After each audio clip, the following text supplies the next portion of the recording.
good morning, good afternoon, good evening for everyone joining us. Today we have a very special guest, Miss Georgina. Hello, Georgina. How are you doing? Hello. Hello. So thrilled to be here with you today. I'm really looking forward to our conversation. Absolutely, I think we are in our audience as well.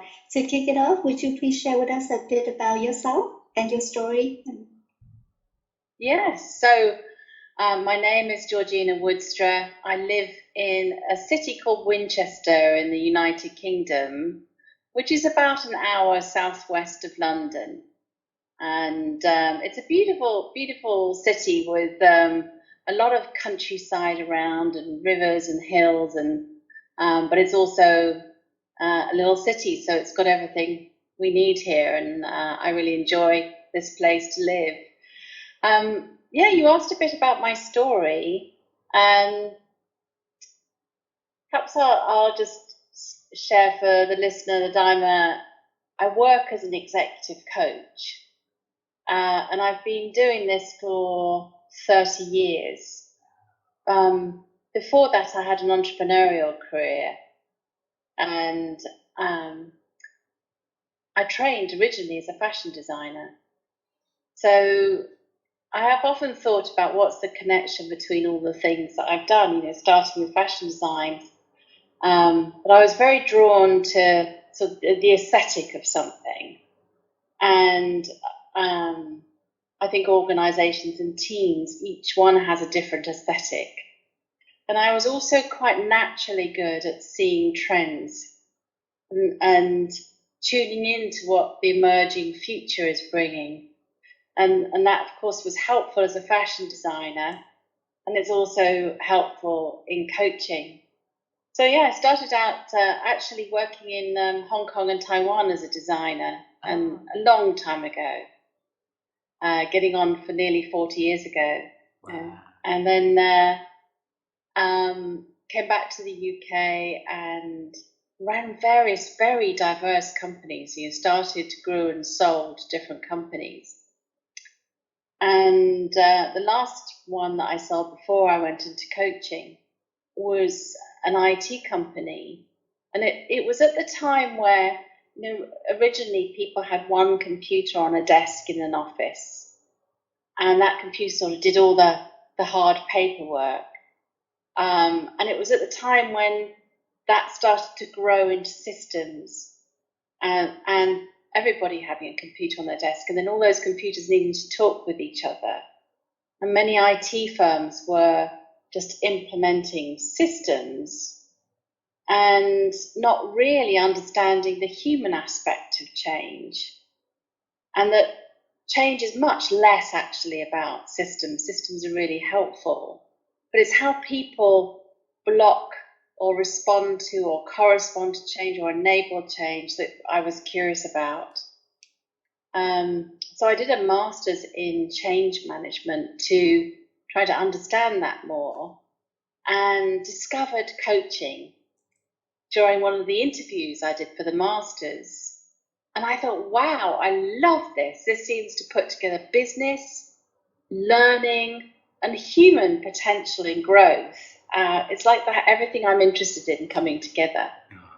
So rather radically, looking back now, I sold that IT company and launched myself into coaching. And I loved it so much. That's what I've been doing ever since. And then around a decade ago, I got really interested in team coaching. I've been team coaching for 20 years, but my interest increased dramatically because I saw so many of the issues that leaders bring to coaching are around people and around teams. And they were saying to me, I hire really great people, the strongest in their field. Why can't I get them to work together? And I was just really curious about that. So my whole focus these days is on either team coaching, coaching chief executives, or the development of team coaches. And I run an organisation called the Team Coaching Studio for the development of. But so yeah, a kind of long intro, but hopefully that gives you a little bit of a story. We are That's so excited. amazing, Georgina. All the way from fashion designer to IT to coaching and very inspirations. Any challenge you went through with these changes? Seems to be like in the fashion and then now it's more into human and during that time it's about IT and system. Yeah. Yeah, thank you for asking. Well, I suppose my first crisis was when I went out into the world doing fashion design. Because as a child, if it was birthday or Christmas, the only gift I ever wanted was something to do with arts or crafts, making something, drawing something, painting something. I loved all that. And as a teenager, I made a lot of clothes and designs and painted and draw. That was my passion. And so my mother suggested fashion design, and I had enormous fun for 4 years at university studying it. And then when I left and went into the real world of actually doing design, so little of it was about the design, it was much more about the commerce of it. And the first company I worked for were actually an American company, but their factories were in Hong Kong and Taiwan, and their studios were in Hong Kong and Taiwan. They even told me you've got to have 3 buttons on that shirt, 1 zip, and these are the colours you've got to use.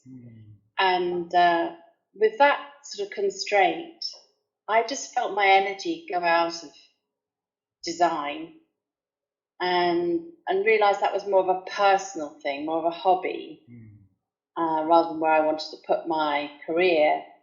But I had no idea what to do because that was all I had done. And I think that's many times in life, that's very challenging. If you know you don't want what you've got, and you want something different, but you have no idea what,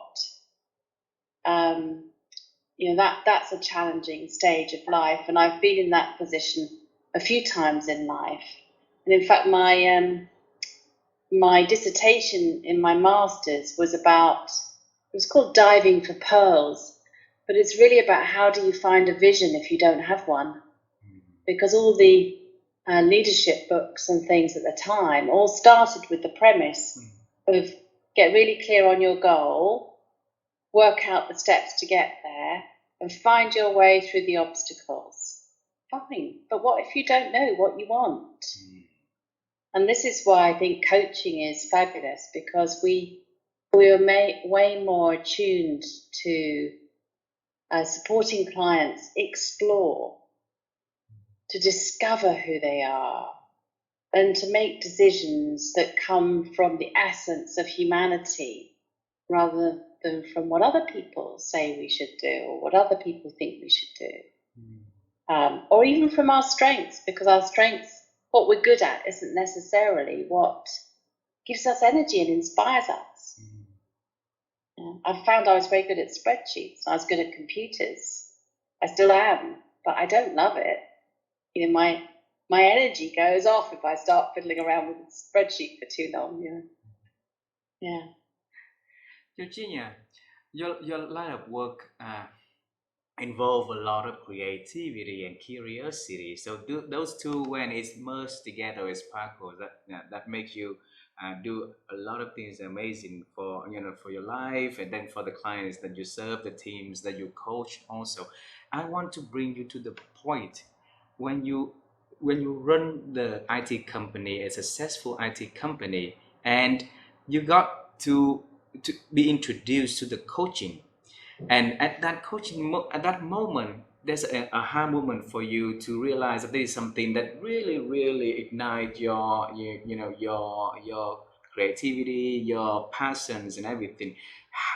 And we in life, we also have moments like that, but we don't realize, and then some of us don't even follow through with that. So that those eureka movement just gone, and we regret about that. So tell us, at that moment, how did you know that coaching is something that you found and you got your love for that? I didn't know Mm. in a cognitive way. I more felt it intuitively. And I guess that's something about me, that I am pretty courageous at following my sort of inner guidance or universal guidance. I'm not sure where it comes from. For example, back in about 2005, something like that, I had been working as an executive coach very successfully, earning a lot of money, full with clients. And then I had a little holiday over the Christmas period, and I woke up on New Year's Day with this extraordinary sense that I was being called to work with chief executives, to really focus my practice on that. I already worked with quite a few, but I also worked with other executives. And to work out what really great chief executive development would look like. And I just remember going, well, okay, if that's what I'm meant to do, that's what I'll do. Let's work it out. And I decided, okay, I'm closing my doors to other clients. I'm just going to work with chief execs. And it made sense because I'd only ever run companies myself. I've never been an employee as such. I've always either been self-employed or run businesses. And so I kind of understand that lonely position that it can be at the top of an organization. So many times in my life, I've followed this guidance that's not necessarily supported by data. I'm not looking out there at the facts going, if I make a chief executive practice, I'm going to be more successful by certain metrics, numbers of clients or money or whatever else. It's more of a sense of purpose for me, something that comes from inside. Wow.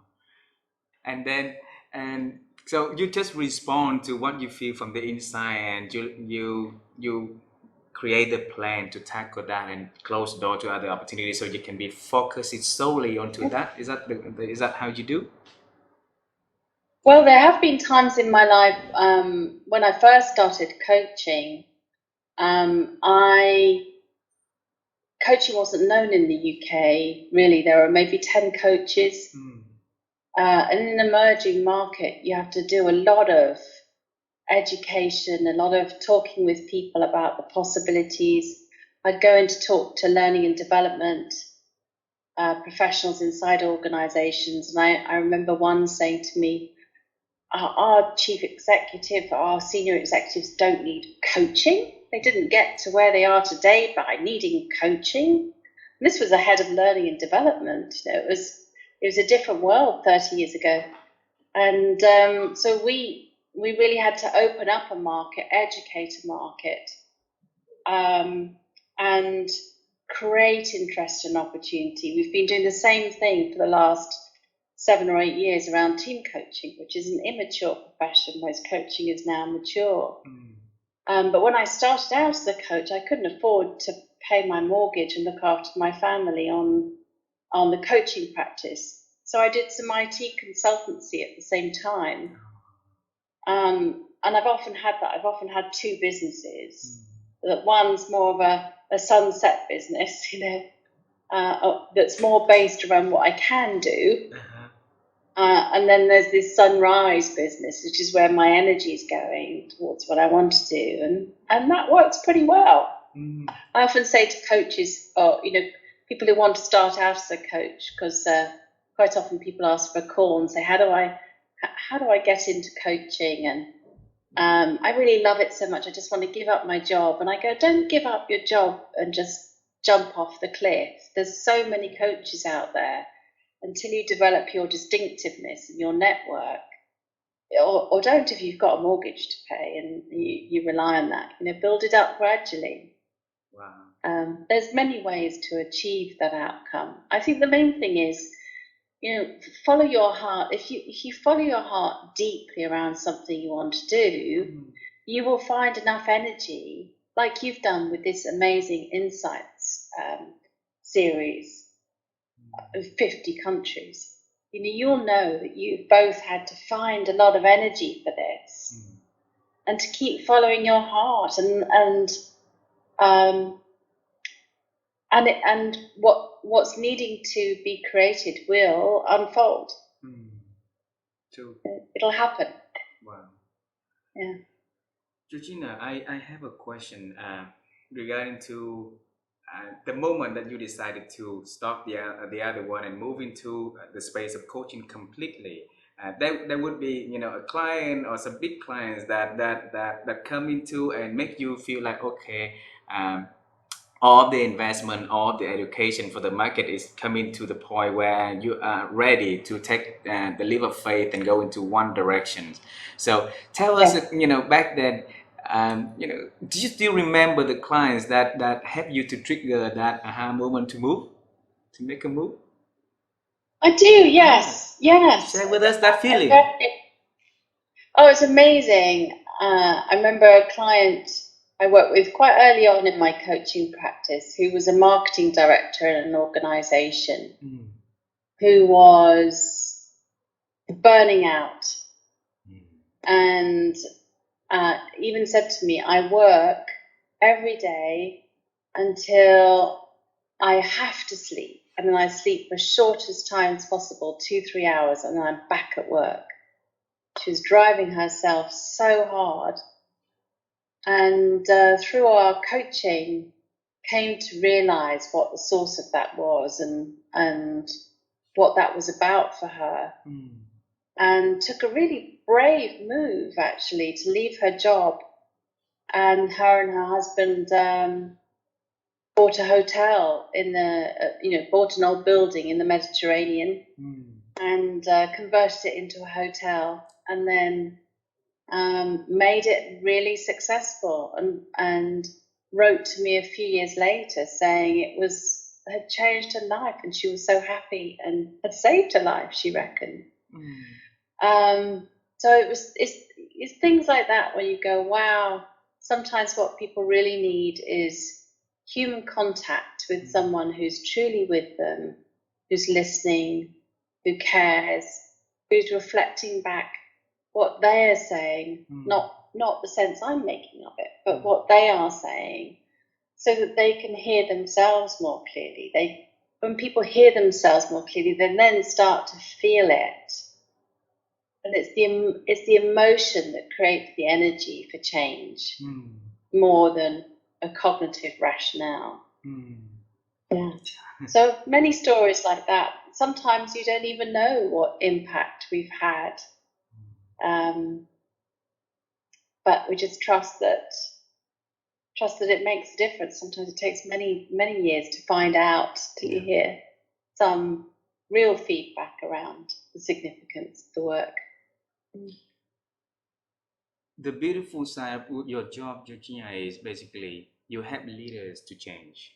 Those are the people who change the system, change the organizations for the better, and the one that benefiting from that, not only the leaders themselves but also the employees they are leading, right? So that when the employees can have a better culture, better work environment, better better leaders, and they can go in home happy, and they go and work happy. That conversation at home is so beautiful, so thanks for doing that. I'm always curious because in our imagination about like executives and the people on top of the organization, normally they wear suits, they have they're very successful with their track record that lead them the role that they are doing. And it's really hard for a lot of people to really go into very personal thing with a coach and then share a lot of pains and gains, because it shows a lot of vulnerability if they're doing that to the team, but then they can do it to a coach.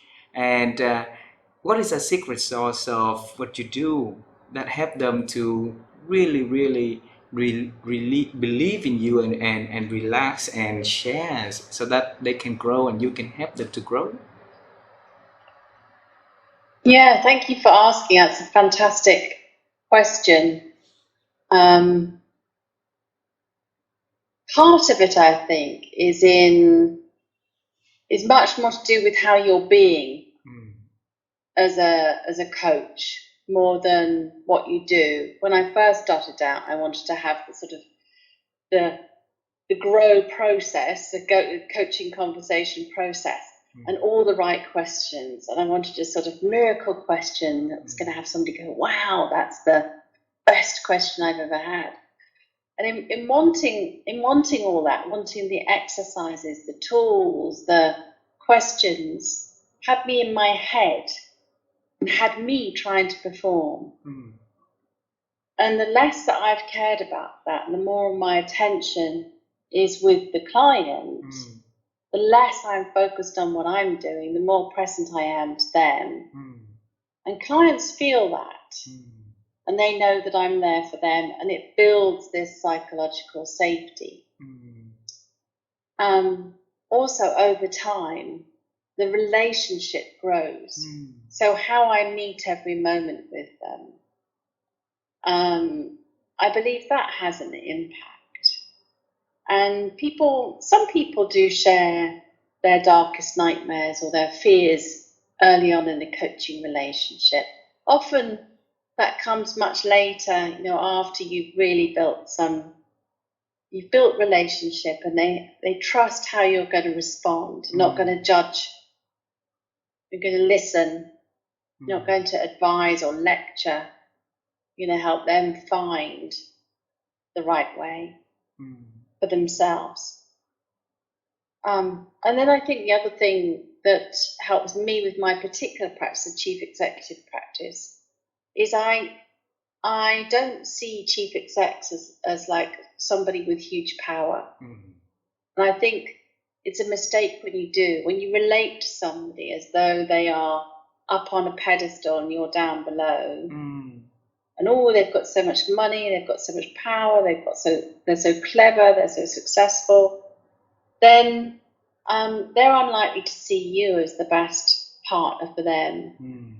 So not in terms of ego, but more in terms of energy. For me, it's just about looking someone in an eye and meeting them human to human to do some good work together. And again, that's much more, I think, in the energy of how I show up to people than in any particular tool or technique. There was a saying I read in a book a while ago, a year or two ago, that I loved. I think it was a quote by a man who was the chief exec of Hanover Insurance, if I remember right. And it says the success of any intervention is down to the interior condition of the intervener. So the success of any intervention is directly related to the interior condition of the intervener.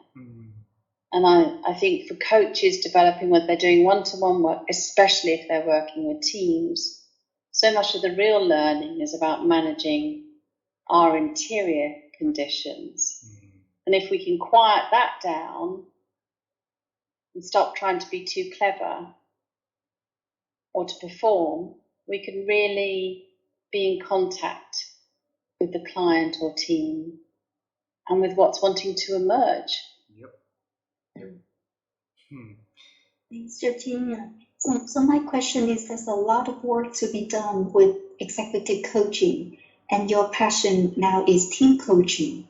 How would that be, align differences that you can see and the challenges as well? So I heard the first part of what you said. I started out in executive coaching and then into team coaching. I didn't hear the second. Yeah. So how is that the difference, and then the challenges of managing? Yeah. Thank you. How's it different? Yeah.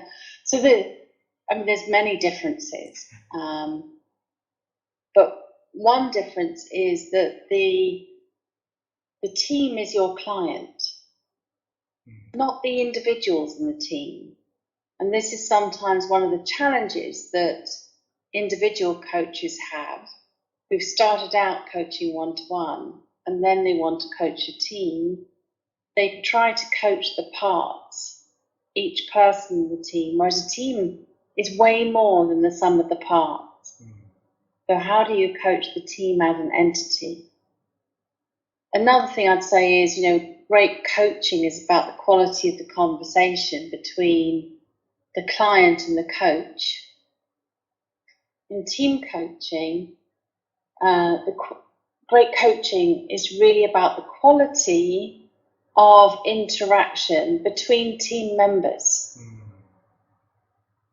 So as a coach, you're not trying to put yourself in the middle, like the hub of a wheel with the team members on each spoke. You're trying to keep yourself out, but to create a space where team members connect with each other.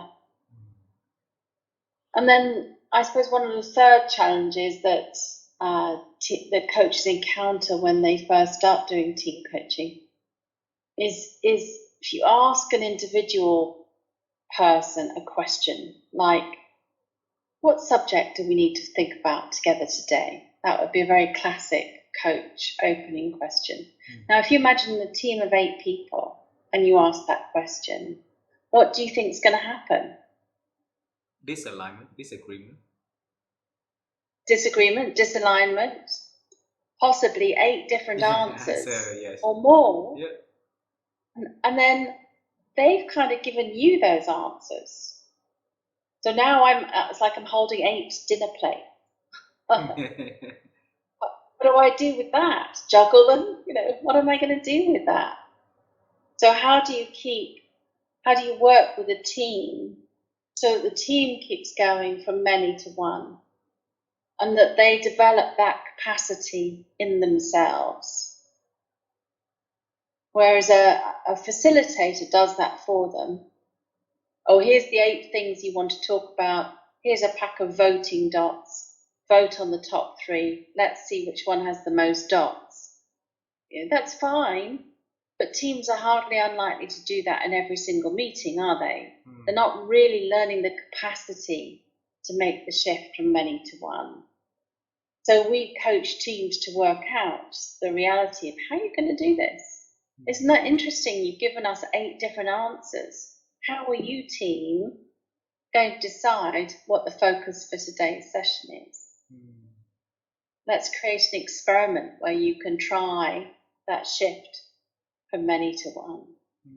So instead of working cognitively, really, we're working on how the team learns to embed processes in the team, how we do things together that are really effective for the team's ongoing work long after the team coaching session.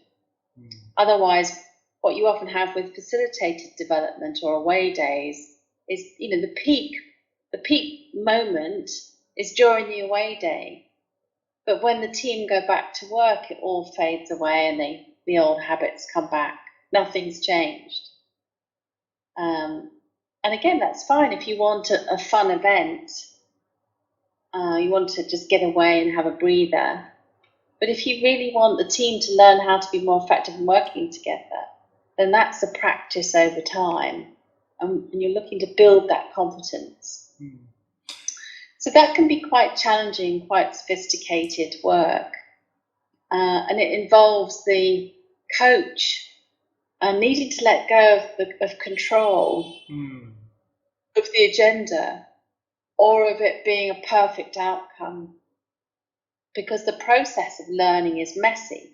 Like a child learning to walk, that child will fall over a lot of times and will bump its head on furniture. And it'll take time to learn to walk.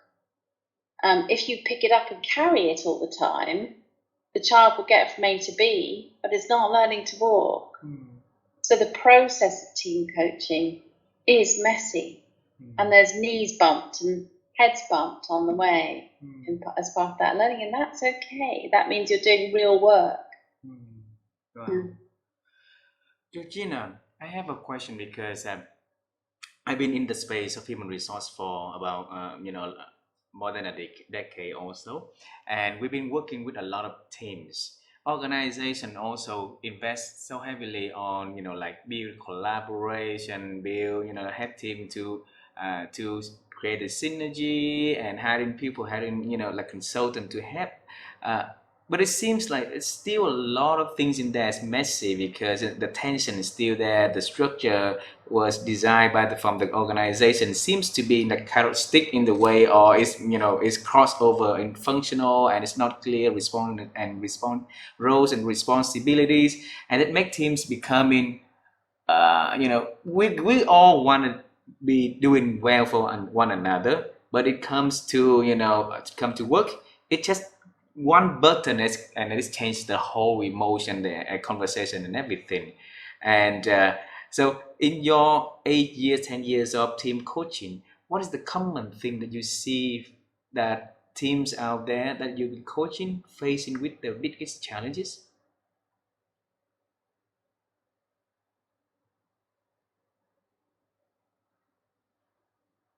Well, it's a very big question when you think about the biggest challenges, because my mind's scanning across so many teams and organizations. I think there's many challenges, and one is that many of the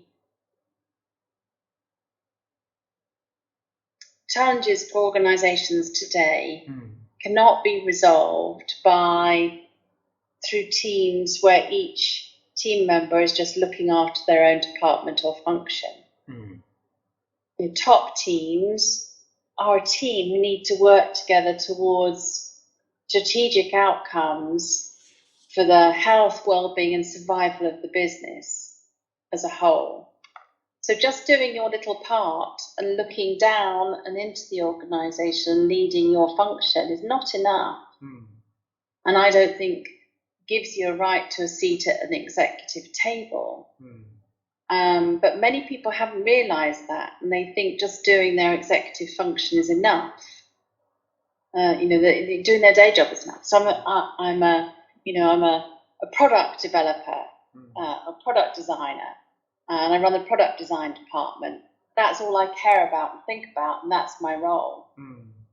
Then who's leading the organisation? Expecting the chief exec to do that alone and to come up with the brilliant ideas for the future and the strategy and how to meet all the emerging needs and demands of the organisation, or to only ever think about that once or twice a year at a strategy away day, where really somebody else has done all the thinking up front, is madness.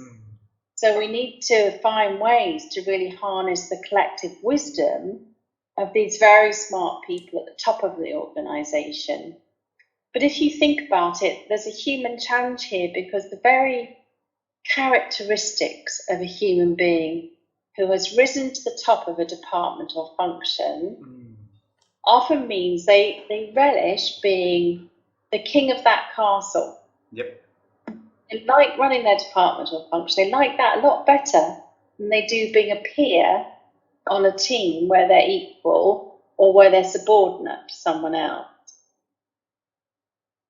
So being a good team member, team player, and getting good team players is quite a challenge, to find people who are recruited not just for the skills they bring to the organisation, but for their team-mindedness and their understanding of their need to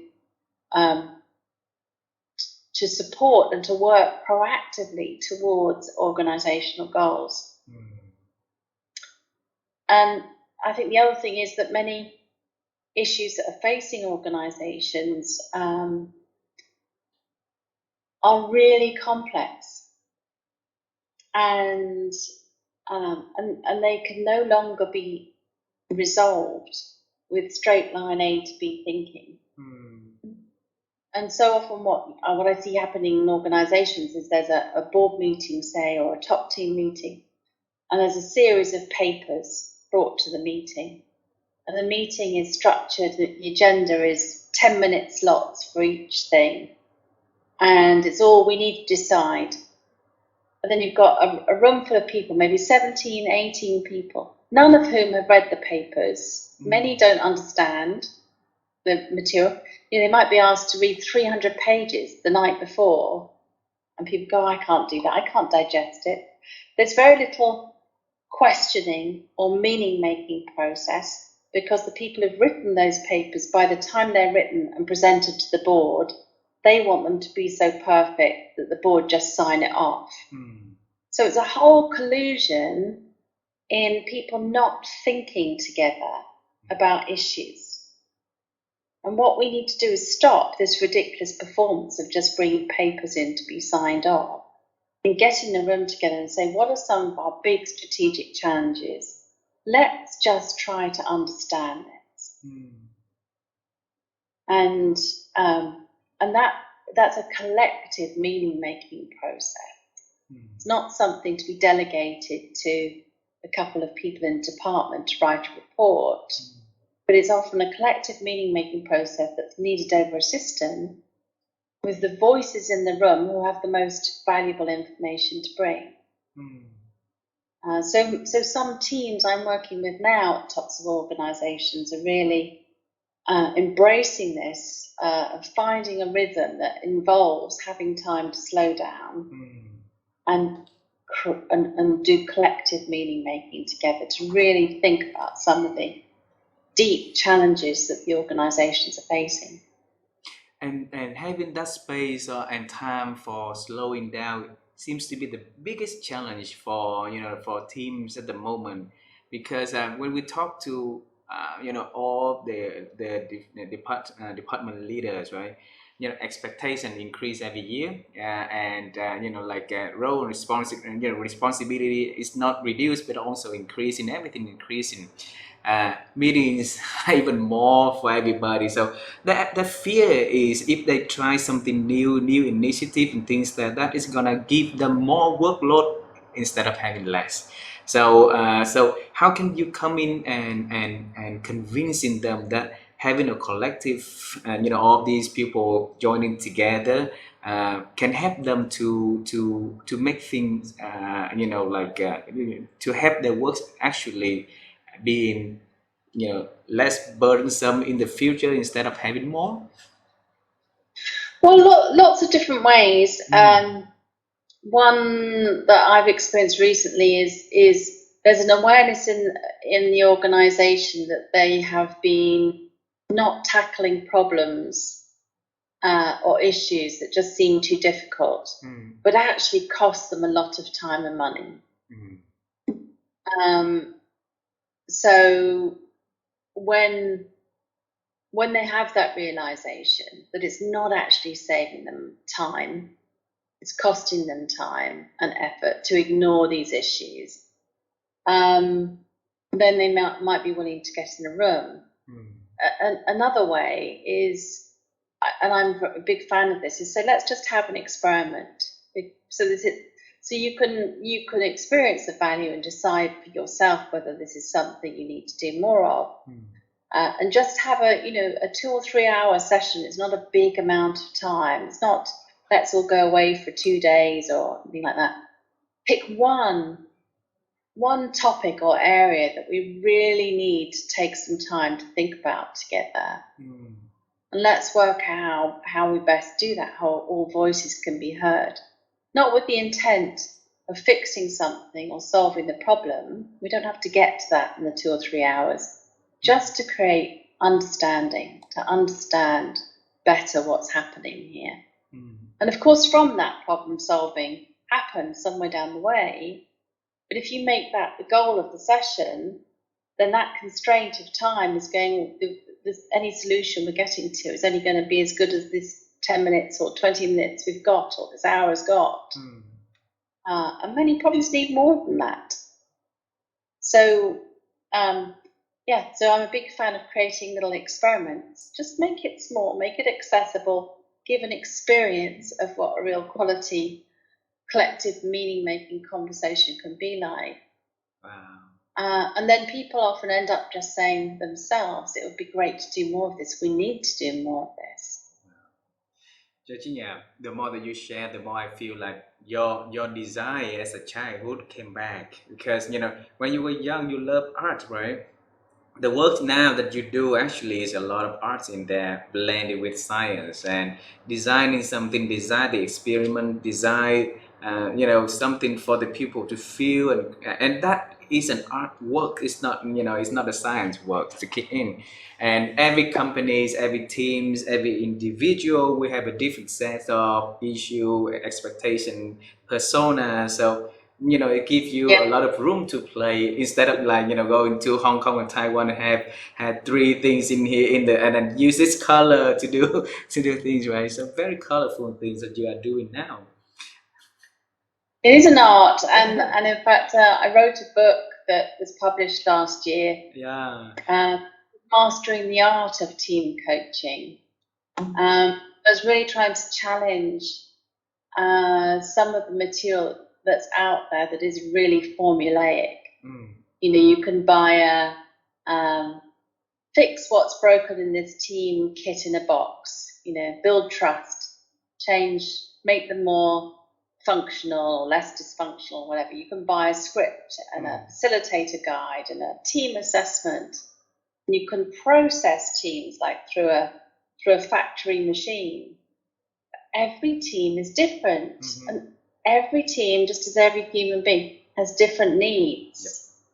And it's disingenuous to just try to process people through a workshop and say the workshop does the work. In the end, that just creates events, and may, if we're lucky, but may not make contact with the real need of the team. So the art is how we really be present to what are the needs here for this team in this moment in time, with the unique pressures they're facing and the challenges they're holding. And how do we work with them to release that potential to meet their moments as leaders and as teams to the best possible effect? It's much more of an art form than a science or a craft, in my view. Wow, absolutely. I have Vivian and I in the quest of looking for ways that we can help people to improve their ability to think, Georgina, because we have a belief that our ability to think actually is not increasing, but it declining.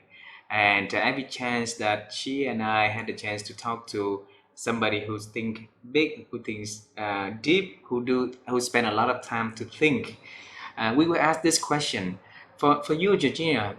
How do you help yourself to expand your ability to think? I have different ways. So I always have a coach myself and a supervisor. And part of what I want from them is to challenge and stretch how I think and my honesty with myself. So it's creating the containers or those spaces which are really putting the focus on me. And frankly, I can't believe the arrogance of many coaches who go out there selling coaching who don't have a supervisor or a coach. Come on, guys, walk the talk. Yep. Really live this. The second thing is that I like walking my dog. And when I walk my dog and I'm out in nature, so much comes up for me. I process so many things.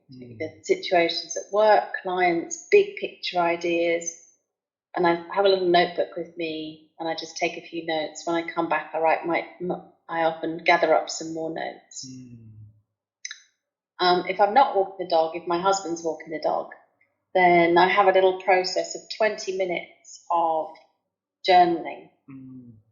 But the journaling is really about allowing myself just to write without editing. I'm not writing it for anyone else to read. I'm just hearing myself through the writing. So it's a reflexive process. And then I do various forms of study to challenge my thinking. So the organisation I run, called the Team Coaching Studio, we train people in team coaching. We have a community of over 1,000 coaches globally. And we have so many amazing learning experiences. So we have webinars. This week we had a fascinating, incredible man called Nick Askew. He would be wonderful for your interviews. Yeah, please introduce him to us. He makes films, Yeah. and he was talking with us about the interview, and he interviews people, but in a much more being present to each other kind of way. And that was very powerful. We do supervision. We have a team coaching cafe where we get around, just in a room and think together. It's all virtual. And then we have something called the arena. So, this is taken from Brené Brown's idea about the courage to get into the arena. Team coaching takes a huge amount of courage. So the arena is a relatively safe place where, I say relatively safe because anyone practicing with peers tends to have some nerves, to feel nervous, but a safe place nonetheless where coaches can come and practice the art. A bit like going to life drawing classes, but it's the equivalent with team coaching. So we simulate a team. We simulate a team situation, and coaches get in and practice together, and then we reflect on that practice together. So we have various ways of continuing to think, and then having wonderful conversations like this really helps to stimulate learning and thinking, and to look at something from a different angle. Wow. Thanks for sharing a lot of insights for us about how you think and how you help yourself to expand your ability to think. And I think that the arena one is really takes a lot of nerve for us to sit in the middle and have the stimulation of the team situation and start to practice with all the experienced coach out there, right? So, but in the challenging time is the best, and just a challenging situation. That's the best way for us to learn and grow, also, right? Yes, and people often report that who've been into the arena, and they go, "Oh gosh, that was scary," but that's the best thing I've done in my learning. So if anyone is a team coach, I really, really encourage it. Yeah, absolutely. Absolutely. I would like to ask you one last question for today, Georgina. And so we understand your childhood, what you want to do, and then you start a career in Hong Kong and Taiwan. Then you go back to UK and fall in love with coaching, then fall in love again with team coaching, and then even write a book about that, build a community of a lot of coach to help them to grow and to help them to be master at team coaching. Now we want to steer into the future a little bit. Is there anything exciting that you are working on and you want to share with us in advance, and Georgina? My commitment is to team coaches for the next decade. I'll be doing this because it takes a long time to develop as a team coach, and the discipline within the profession is relatively new. Up until a year or two ago, there was really just one main voice about what team coaching is and can be. We really stand for getting many different voices out and co-emerging what team coaching will become. 10 years' time, we'll all be so much wiser and more skilled and more informed, and so will clients.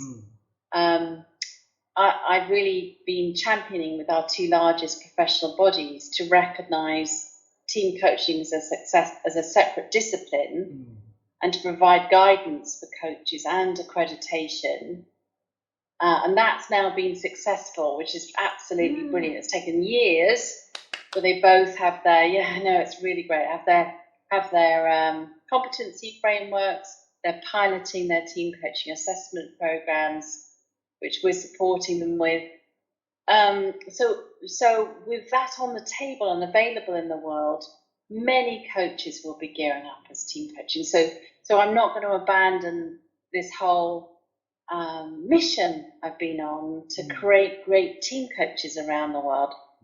Wow. right now, because the world needs it more than ever before. You know, if we don't learn to collaborate better as a species, we will no longer be a species. You know, I believe that to the deepest parts of my heart. And you know, I'm getting to a certain age. I have years left that I can make useful in the world of business and in developing others. And so that's really what we stand for, myself and my dear colleague Allard de Jong and the rest of our faculty and community leaders. We're really here to champion the evolution of the team coaching profession. Wow.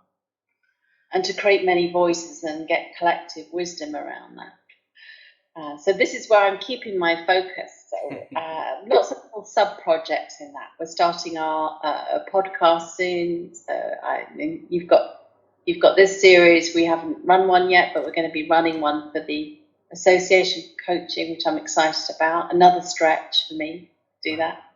And maybe more books. Absolutely. We would like to write some small books on, you know, like 60, 70 page books on specific aspects of team coaching, Right. as needs emerge.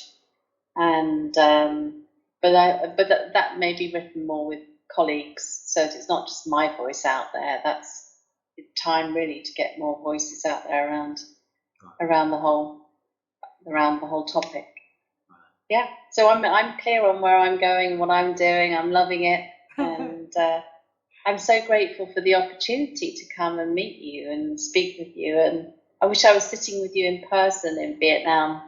We would love. Our pleasure, yeah. Yes, and Georgina, we wish you to have all the best and all the support, all the love that you need on the journey that you are taking to bring team coaching into the next level.